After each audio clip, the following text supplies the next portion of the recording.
অনূর্ধ্ব-19 বিশ্বকাপ চ্যাম্পিয়ন বাংলাদেশের অধিনায়ক আজিজুল হক তামিমকে দলে ভিড়িয়েছেন রংপুর রাইডার্স।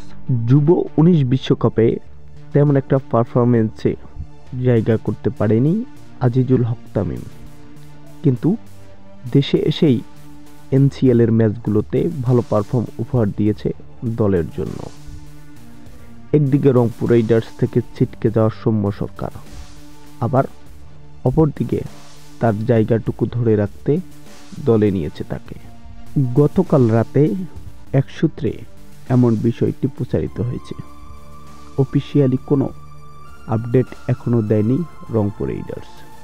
মোট কথায় এবারের বিপিএলে রংপুর রাইডার্সের স্কোয়াডে থাকবে দেশি বিদেশি তারকাদের মেলা। তো প্রিয় দর্শক, আপনাদের কি মনে হয় রংপুর রাইডার্সের এই স্কোয়াড নিয়ে ট্রফি কি হাতে পারে? জানিয়ে দেবেন ভিডিওর কমেন্ট বক্সে।